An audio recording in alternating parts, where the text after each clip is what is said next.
नमस्कार, आप देख रहे हैं नेक्स्ट 9 न्यूज़ पॉलिटिकल बाइट। मैं हूं आपके साथ आकाश त्रिवेदी।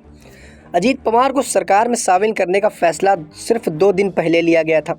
इसी पहली शुरुआत 28 जून से हुई थी।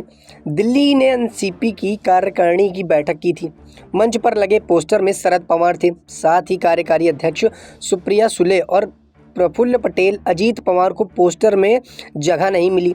सूत्रों के मुताबिक इस बात से अजीत पवार काफ़ी नाराज़ हुए। इसी नाराज़गी को बीजेपी ने बुनाया और 30 जून को एक आर्टिकल में एकनाथ शिंदे को सबसे असफल सीएम बताने वाली अजीत पवार को सरकार में शामिल होने का ऑफर दे दिया।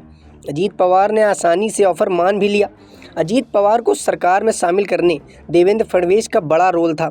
ऐसी चर्चा की है कि कार्यकारिणी बैठक में शामिल होने पहुंचे अजीत पवार दिल्ली में बीजेपी के एक बड़े नेता से गुपचुप ढंग से मिले।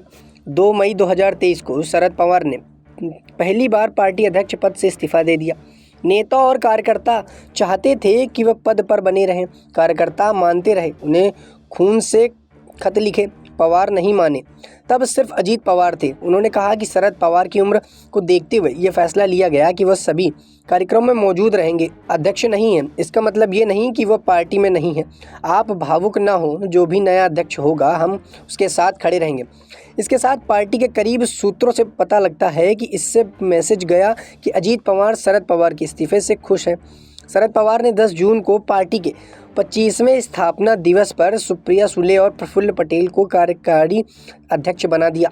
इससे जाहिर हो गया कि सुप्रिया सुले एनसीपी चीफ की अगली उत्तराधिकारी हैं। अजीत पवार की नाराजगी की एक वजह यह भी थी कि अजीत पवार को खेमा भी सुप्रिया सुले को कार्यकारी अध्यक्ष बनाए जाने में से नाराज था। उन्होंने अजीत पवार पर पार्टी से अलग होने का दबाव बनाया। बीजेपी लीडर देवेंद्र फडणवीस और ओएसडी रहे सीनियर जर्नलिस्ट रवि किरण देशमुख कहते हैं, सत्ता में फिर से वापसी और एकनाथ शिंदे के साथ लेने के बावजूद बीजेपी उपचुनाव में अच्छा परफॉर्म नहीं कर पा रही। अंधेरी के उपचुनाव में पार्टी ने उम्मीदवार तक नहीं उतारा। शिवसेना गुट की उम्मीदवार ऋषिता लटके ने यह चुनाव जीत गई। नागपुर और अमरावती में हुए एमएलए चुनाव में दोनों दलों के उम्मीदवार हार गए और कांग्रेस के प्रत्याशी जीत गए।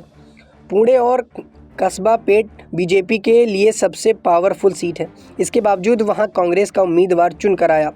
इससे क्लियर हो गया कि सरकार को खुश नहीं है। यही वजह है कि लोकसभा और विधानसभा चुनाव से 1 साल पहले बीजेपी के सेंट्रल लीडरशिप ने यह बड़ा एक्सपेरिमेंट किया। सीनियर जर्नलिस्ट गोविंद बताते हैं कि शिंदे गुट ने शिवसेना के अलग होकर पार्टी बनाई। उनके 16 विधायकों को अयोग्य करार दिए जाने पर होना बाकी है। माना जा रहा है कि यह फैसला शिंदे गुट के खिलाफ आएगा। इसके बाद शिंदे गुट के बीच यानी 40 विधायकों की सदस्यता भी रद्द हो सकती है।